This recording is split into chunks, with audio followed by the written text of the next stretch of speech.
Hi everyone, I'm Not Good at Lying and welcome to Robert the Doll, a late-night creepypasta reading based on a real doll.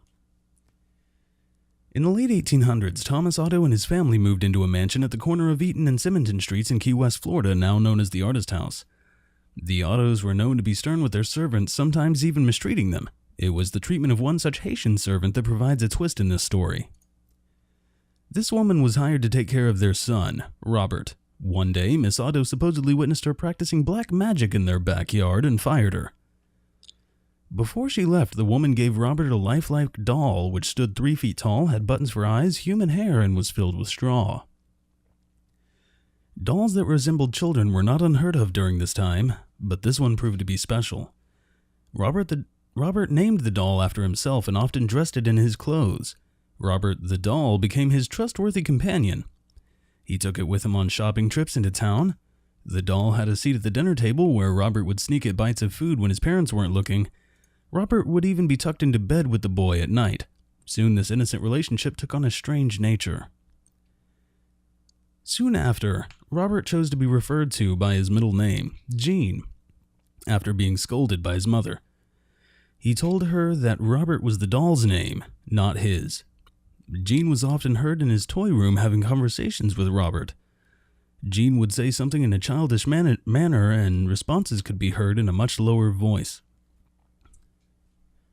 Sometimes Jean would become very agitated, worrying the servants and his mother.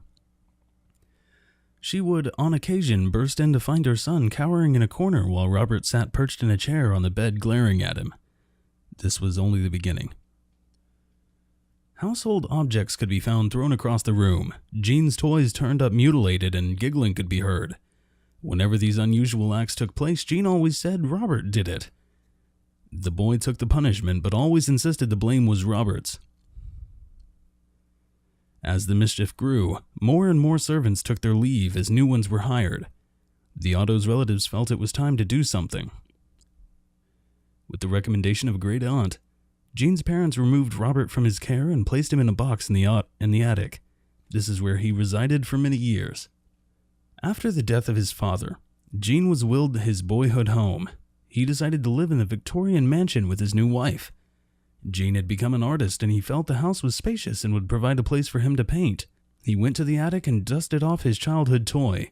He became very attached to the doll, despite his wife's displeasure. Jean would take the doll along with them wherever he went.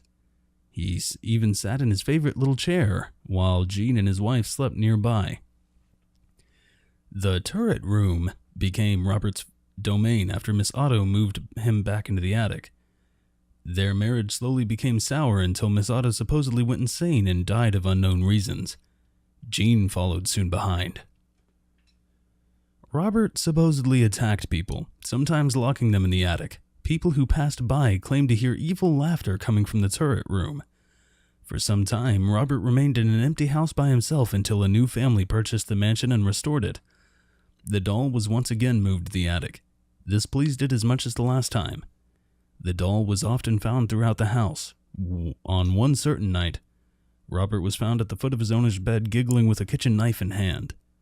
This was enough to send them fleeing from the home.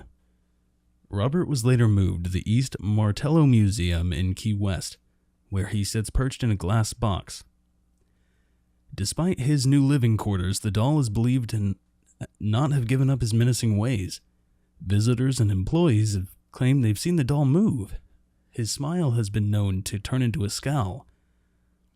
One employee cleaned Robert, turned off all the lights, and left for the night.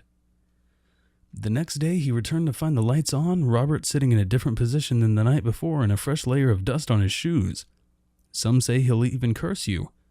If you want to take a picture of him, you must ask politely. He'll tilt his head in permission. However, if he doesn't and you take the picture anyways, a curse will befall you and anyone accompanying you to the museum. The same will happen if you make fun of him. To this day, Robert remains at the East Martello Museum in his sailor suit clutching his stuffed lion, continuing his menacing ways.